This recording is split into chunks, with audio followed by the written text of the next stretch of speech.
चौथे गुणस्थान से नीचे के गुणस्थान पर जो गमन करता है, यानी तीसरा, दूसरा और पहला,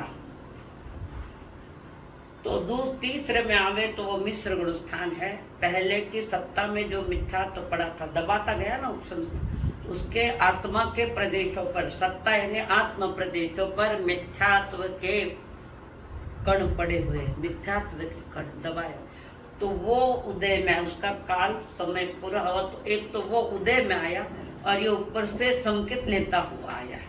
तो ये दोनों मिले हुए हैं, ये दोनों का जो मिलावट हुआ, जैसे ही मिलावट हो गया उदय का मिथ्या और गिरता हुआ सम्यकत्व से वहां आया है तीसरे में मिला हुआ माल, तो उसको कहते हैं मिश्र गुणस्थान। अब इसके लिए एक सरल एग्जाम्पल दूं, बाकी अपने अपने खोलो में, कैमरा खोलो अपने अपने।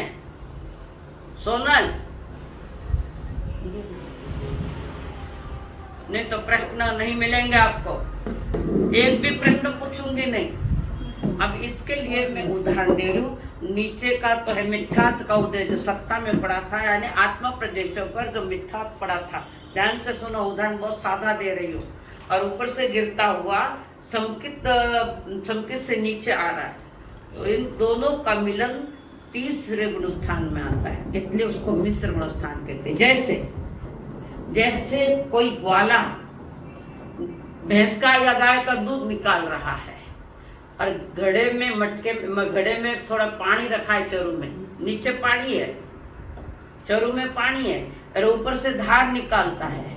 ये दोनों जहां मिले वो दूध मिश्र दूध है, पानी और दूध, समझ में आया? एक नीचे है पानी और एक ऊपर से दूध डाल रहा है, वो गाय का दूध निकाल रहा है, तो ये दोनों जहां मिल गए वो दूध अशुद्ध है। समझ में आया उदाहरण? ऐसे ही मिथ्या तो नीचे पड़ा हुआ है, उदय में आने वाला था, वो उसका उदय में आना और इधर ऊपर से संकेत से गिरना, संकेत के परिणामों से गिरना, परिणामों से गिर रहा है, तो दोनों जहां मिल जाते हैं वो मिश्र गुणस्थान है। तो चौथे से तीसरे में उसकी स्थिति एक समय अंतर्मुहूर्त, उससे वहां फिर गिरता है, संभल गया तीसरे में तो ऊपर जाएगा, नहीं संभला तो दूसरे गुणस्थान में आएगा।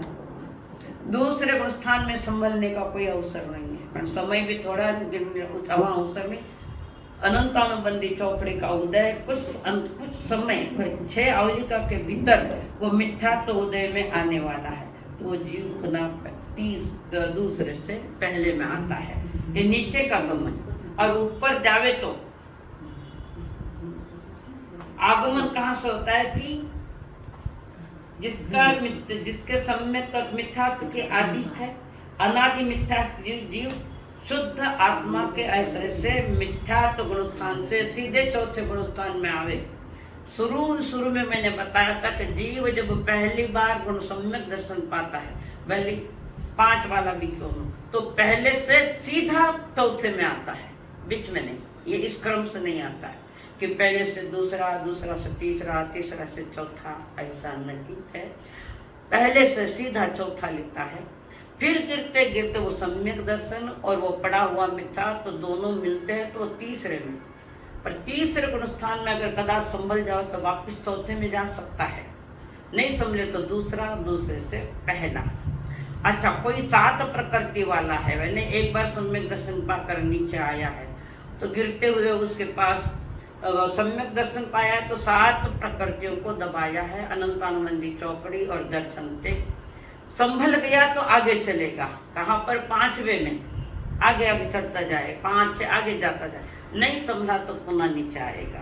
तीसरा, दूसरा, पहला, वहाँ वो है शायद सम्यक दृष्टि वाला जीव बनता है, बन सकता है, जो दूसरी बार चतुर्थ गुणस्थान में आया है, तो अपना आत्मलक्ष्य बनकर पुरुषार्थ करता हुआ वह जीव शायद संकेत प्राप्त कर सकता है।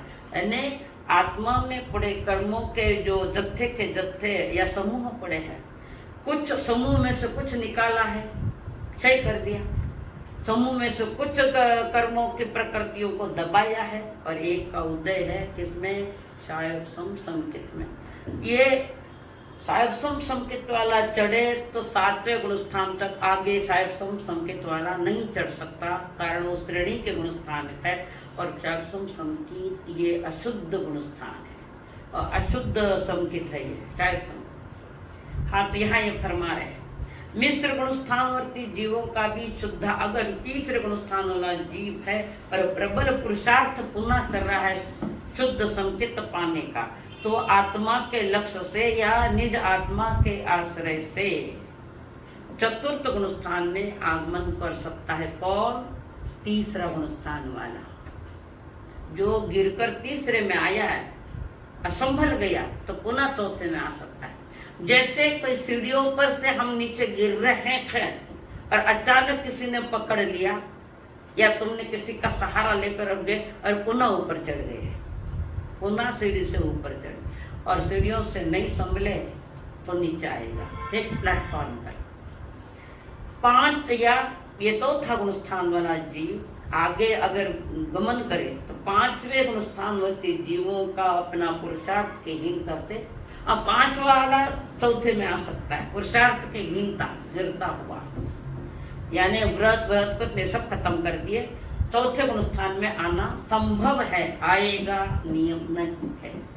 5वें से नीचे आएगा, नियम नहीं पर आ सकता है। 6ठे गुण स्थान में आया हुआ जीव यानी महामुनिराज भी अपने पुरुषार्थ की कमी से सीधे चौथे गुण स्थान में आता है, यानी व्रत में गड़बड़ हो रही है और दर्शन दृष्टि में भी गड़बड़ हो रही है, तो 6ठे गुण स्थान वाला जीव क्षयिक संकेत वाला नहीं है जो गिरता आ रहा है, वो उपशम संकेत वाला है, तो गिरता आ सकता है, ये उपशम का क्षोपशम भी कर सकता है, गिरे तो नीचे आवे, नहीं गिरे तो आगे चले। यह है 6ठे गुण स्थान की स्थिति, यानी महामुनिराज प्रमाद से, 6ठा गुण स्थान कौन सा है, प्रमादी साधु गुण स्थान। कौन सा गुण स्थान, प्रभा जी वो हाथ नीचे करो, चिंता की मुद्रा है, वाह चिंता की मुद्रा में चिंतन करा रही हूँ, तुम्हारी सारी मुद्राएं मुझे दिख रही है। तो यहाँ पर 6ठा गुण स्थान है वो प्रमादी साधु गुण स्थान। तो वहां सोनो, वह कौन सा प्रमाद है, सोनो 6ठे गुण स्थान के मुनिराज का नाम प्रमादी साधु गुण स्थान है। निर्मला जी आपने नंबर कट किया तो अगर आए हो तो क्या मेरा खोलो पूरा, दिख नहीं रहे हो आप। निर्मला जी राका, तो आपने अपना नंबर कैंसिल नहीं, ग्रुप में एक राका ग्रुप में से नाम नहीं निकल, हाँ ठीक है ठीक है ठीक है, पर आपने नंबर कट करवाया क्या आपने ग्रुप में से, तो मेरे नहीं नब्बे मेरे इस पर आया है निर्मला जी राकत, आप यही चलो ठीक है, लाइट नहीं तो ठीक है, अपन अंदर की लाइट चालू करते रहा, अंदर की जान तो बाहर की गई तो वैसे ही अंदर की लाइट खोलनी है। हाँ देखिए, जो 6ठा गुण स्थान वर्ती प्रमादी साधु गुण स्थान, साधु है पर उसके पास प्रमाद है, तो कौन सा प्रमाद है, कौन बतावे, सुनो शांति भाई बता, क्या प्रमाद है आत्मा का, क्यों प्रमाद है, तो आत्मा का प्रमाद तुम्हारे हिसाब से प्रमाद क्यों है, हाँ जी नहीं, गुरु गणेश बाहर आओ,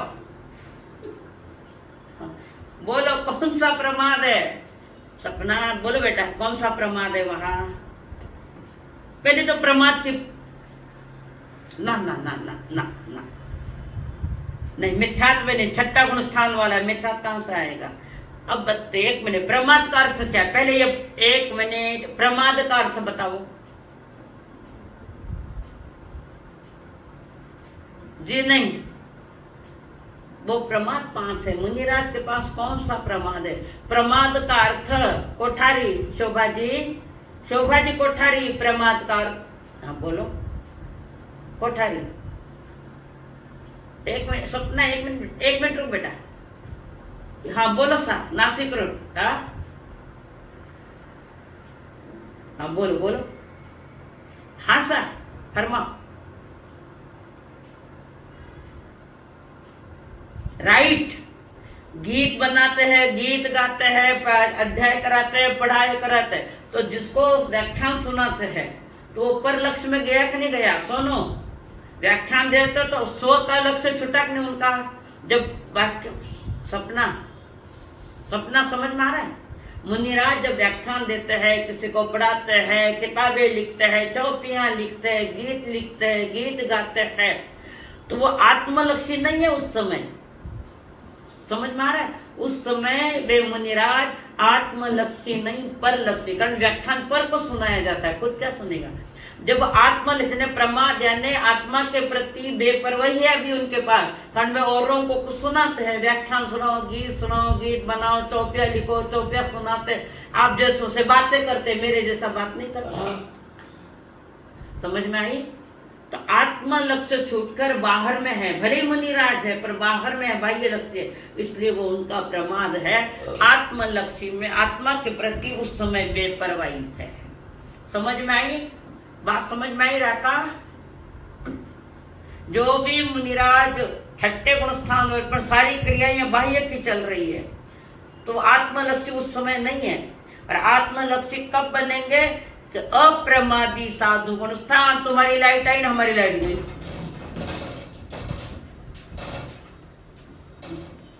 आवाज आ रही ना मेरी? राकार हमारी लाइट ले गया। कर्मों को आत्मा पर पड़े कर्मों को हलाने का, निकालने का काम सिर्फ चारित्र धर्म करता है।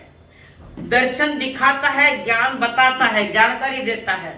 करना तो कर्मों को निकालना है, तो अप्रमत्तावस्था वो चारित्र की है। खाली दर्शन ज्ञान से कर्म नहीं हलते, वे तो जानकारी दे रहे, दिखा रहे। जैसे मैंने पहले बताया, घर में आए बहुत दिनों से आपने देखा कचरा है, फिर जान लिया कितना कितना कहाँ का कचरा है। कचरा निकालने का काम कौन करे? झाड़ू। ये झाड़ू कोई नहीं, ये चारित्र धर्म है। कर्म हलेंगे तो चारित्र धर्म में। जैसे अनंतानुबंधी चौकड़ी गई तो स्वरूपाचरण चारित्र आया, वहां भी चारित्र है, साथ में दर्शन भी है, सम्यक दर्शन, पर चारित्र भी है। तो कर्मों को, मेन कर्मों को हलाने का काम या आत्मा से अलग करने का काम मात्र चारित्र धर्म करता है। पर जिसका चारित्र सम्यक है, सही है, अंतरंग कषायों की गांठें तोड़ रहा है, अंतर की गांठें सब तोड़ रहा है, पर नियम से उसके पास जो चारित्र सम्यक है, तो नियम से उसके पास सम्यक दर्शन और सम्यक ज्ञान होगा। उदाहरण बताऊं, कोई आंख, किसी को आंख नहीं है, किसी व्यक्ति को जन्म से ही आंख नहीं है, उसको ना तो दिखाई देता है ना जानकारी मिलती है। वो झाड़ू लेकर कहा है तो कहीं का कचरा थोड़ा निकल सकता है, कहीं कचरा निकलेगा क्या? वो एक तो उसको दिखाई नहीं दे रहा है। यानी देखना भी है, दर्शन भी आवश्यक है, ज्ञान भी आवश्यक है, तब तुम झाड़ू लेकर कर्मों का कचरा निकाल सकते हो। समझ में आई बात? ओ इंदिरा जी आई बारे बोलो, समझ में आई कोई बात? इंदिरा जी कि पूछना है इमें अभी बताया जका में। गोपी जी भाऊ कुछ पूछना है? हाँ, नहीं समझ में तो पतो पूछो, मैं आगे नहीं जाऊं। वो अत्यंत महत्वपूर्ण गुण स्थान है। तुम तो हाँ पूछना है तो पूछो भाई। नहीं समझ में आए तो पूछो।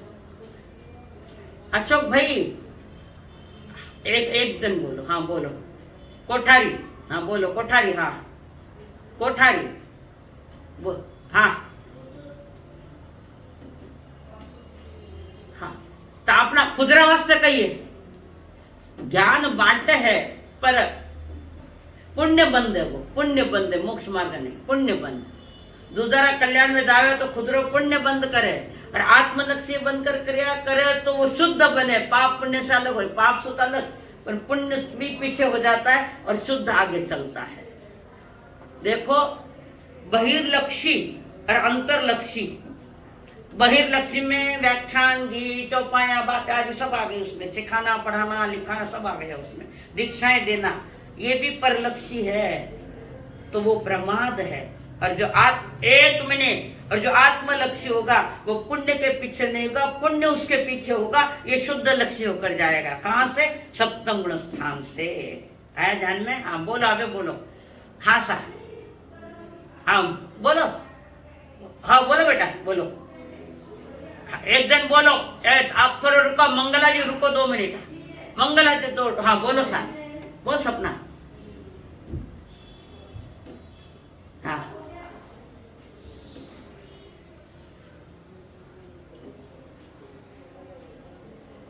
આ તો બે તો બેન પરમાણુ શુભ परमाणु पड़े ना भाषा वर्गना, शुभ भाषा वर्गना वे बाहर निकाल गया है, और वे वो जरूरी है कारण वो पुण्य भी आश्रव है। नयो पुण्य तीर्थंकर नहीं बांधे, पुराना जो पुण्य रा परमाणु पड़िया है बेने वा देशना देनी पड़े, क्योंकि भाषा वर्गना शुभ वर्गना पड़ी है। समूह वर्गना यानी समूह, भाषा के शुभ परमाणु वहां पड़े हैं, तो भाषा के वर्गना पड़े हैं, यानी वो शुभाश्रव है, तो वो मैंने बाहर निकालना पड़े।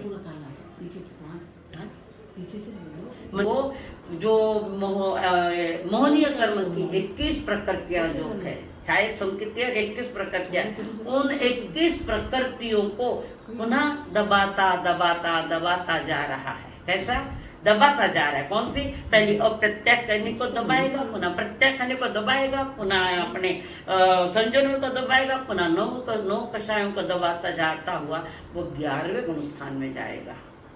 कारण श्रेणी उपशम मांडी दबाता जा रहा है, तो 11वें गुण स्थान में अगर आया है, वहां आयुष्य अगर उसने पूरा किया तो ये शायद संकेत है, इसलिए अनुत्तर विमान में जा सकता है, उपशम संकेत वाला नहीं जा सकता। शायद संकेत वाला जाएगा, पुनः वहां से आयुष्य अगर पूरा हुआ तो अनुत्तर विमान, और नहीं हुआ तो परिणामों से नीचे गिरेगा। 11वां गुण स्थान क्यों गिरे? मरियो तो नहीं, पर गिरे क्यों? कई कारण, इसका कारण नहीं कारण नहीं है यहाँ पर। ये कारण है कि जो 11 गुण स्थान पीछे आ रहा है तो लोभ के उदय से नहीं आ रहा है। 11वें गुण स्थान की उसकी स्थिति खत्म हो गई तो नीचे आ रहा है, और एक समय के साथ लोभ का उदय फिर गिरता गिरता गिरता नीचे आ रहा है।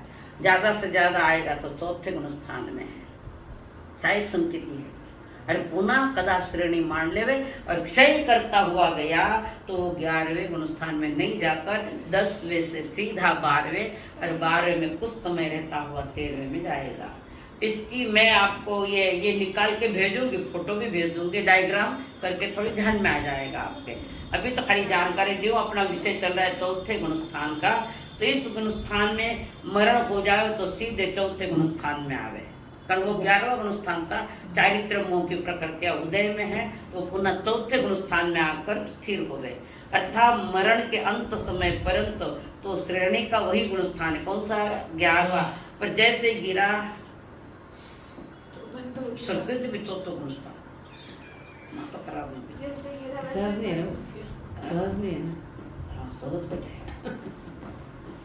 तो मैं समझाना बोले तो भगवान के आगे ले पड़े।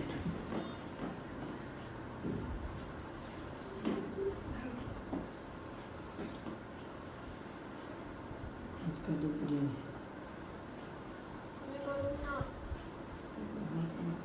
हाँ देखिए, मरण के अंत समय परंतु तो श्रेणी का वो 11वां गुण स्थान है, पर मरने के बाद या तो देवलो अंतरिमान में जाएगा या यथा गुण स्थान नीचे नीचे नीचे नीचे आता जाएगा, और 4थे में आने के पहले पुनः संभल गया चारित्र मोह को खपाता हुआ अक्षय करता जाए तो पुनः उसी भूमि में।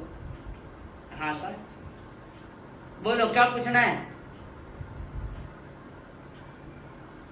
कौन बोला अभी बीच में? तो कोई प्रश्न है तो बोलो। समझ में आई? गणेश गुरुदेव, हाँ कौन है? हाँ बोलो।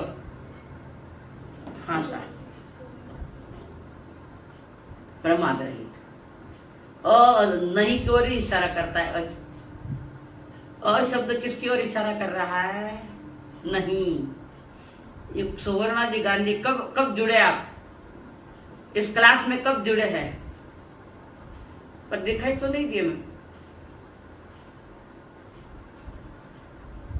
तो મને मालूम है शादी में जाऊँ हो के मैं समझ क्या क्या मोबाइल साथ में ले जाते हैं, वहां कर लेते हैं काम, तो मैं बैठ कर, नुकसान तो तुम्हारा हुआ, मेरा क्या गया, मैं वापस थोड़ी पढ़ाऊंगी।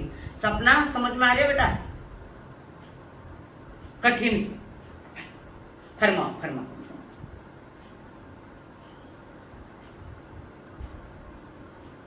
हाँ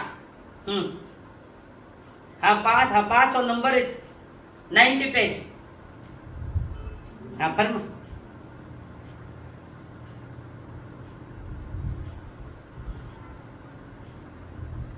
तो वो कौन सा, नहीं वो कौन सा, एक बेटा एक, वो कौन सा जिसको सहायक संकेत है, तो सहायक संकेत चौथे गुण स्थान का ही। हाँ चौथे गुण स्थान में आवे, यानी परिणामों से नीचे आवे, परिणामों से नीचे आवे, शरीर से नहीं। हाँ बोलो। और उपशम संकेत वाला पहला तक जा सके, उपशम संकेत है तो पहला तक, बीच में हृदय वो मिथ्यात्वी, और सहायक संकेत वाला अब मिथ्यात्व नहीं होगा, वो चतुर्थ गुण स्थान में है, वो सहायक संकेत है, तो अनुत्तर विमान में जा सके, और नहीं मरे तो नीचे आ सके चौथा गुण स्थान तक, या बीच में भी संभल जावे तो वापस अपने परिणामों की विशुद्धि कर रहा है, आत्मलक्षी बनकर अपने चारित्र की विशुद्धि करता हुआ, क्षय करता हुआ उसी भव में मोक्ष जा सके। वो 11वें नहीं जाएगा, 10वां से सीधा 12वां, और उपशम श्रेणी वाला 11वें से 10 में आएगा, उपशम श्रेणी वाला नीचे आएगा, मरे तो 12 दे लो, नहीं मरे तो नीचे, और बीच में संभल जाए उपशम संकेत और उपशम श्रेणी को ठीक कर ले, क्षय करता हुआ आवे, तो फिर पाछो उसी भव में वो मोक्ष जाएगा। जो पंचम गुण अप्रत्यक्षानी चौकड़ी का जिसने क्षय किया है, वो उसी भव में मोक्ष जाएगा नियम से। अब इसको थोड़ा संभालो, मैं अब आगे नहीं बढ़ती कारण थोड़ा हार्ड है आगे। तो जिस जीव ने, सुनो ध्यान में आ रहा है पुष्पा जी, मैं बोल रही हूँ ध्यान से सुनो कविता जी। हाँ तो सुनो, जिस जीव ने, संकेती है वो पक्का, सहायक संकेती है, सहायक संकेती है, और उस जीव ने अप्रत्याख्यानी, मैं धीरे धीरे बोल रही हूँ, वो संकेती जीव सहायक संकेत वाला, उसने अप्रत्याख्यानी चौकड़ी का क्षय कर दिया है ना। प्रश्न समझ में आ रहा है क्या मेरा उर्मिला जी? जिस जीव ने अप्रत्याख्यानी चौकड़ी इसका क्षय कर दिया, चौथे गुण स्थान वाले के पास अनंतानुबंधी नहीं है, अभी वो आगे चलना है, तो उसको अप्रत्याख्यानी उसने क्षय किया है। ध्यान से सुनो, बार बार कह रही हूं, जिस जीव ने अप्रत्याख्यानी चौकड़ी का क्षय किया है, सोना वो कहाँ जाएगा आयुष्य पूरा करके?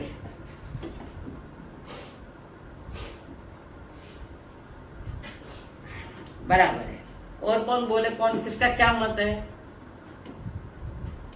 और कौन? अच्छा अच्छा हाँ ठीक है। और कौन क्या कहना है किसको? ये कौन है? उज्ज्वला गुगले, अभी जुड़े हैं क्या आप? हाँ सर बोलो। अप्रत्यक्ष क्या बताया?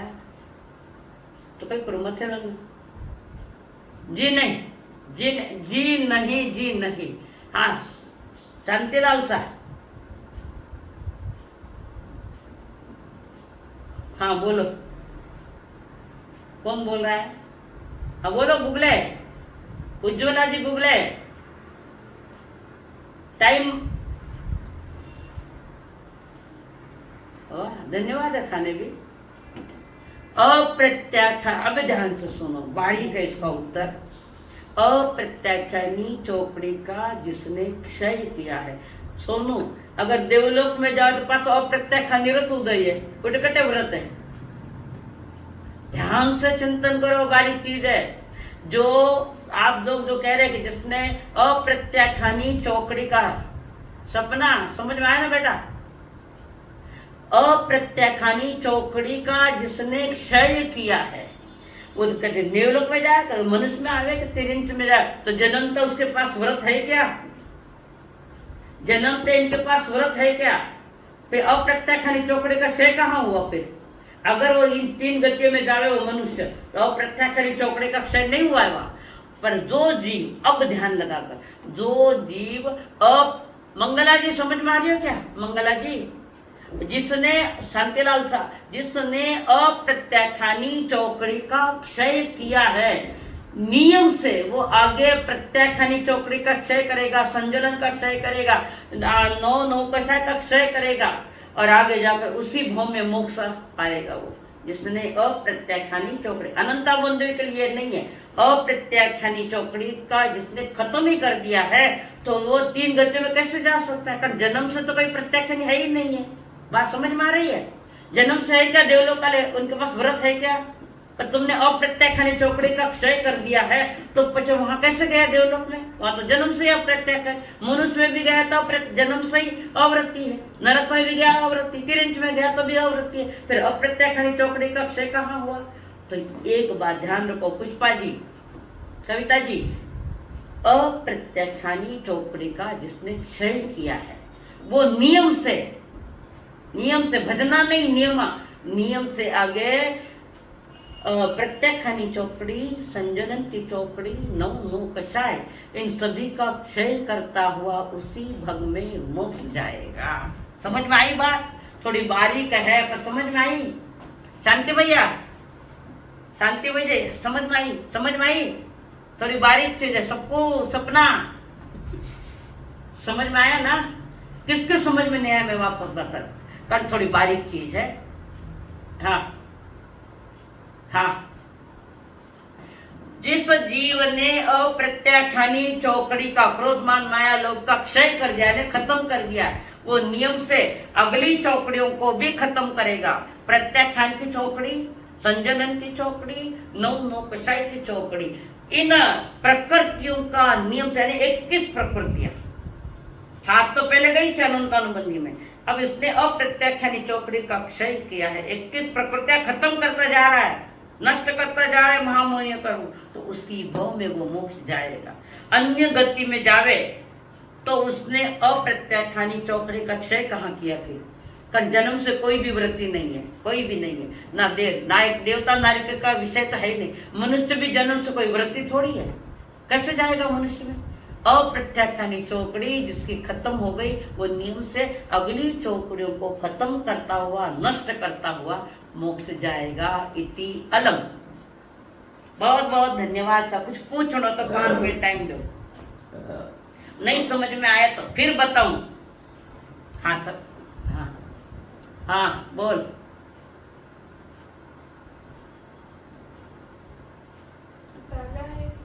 अब भेज रहे हैं हमारा सब डालेड़ा है।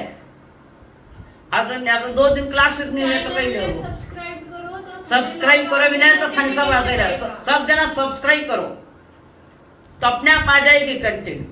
हाँ बोल सोनू बोल।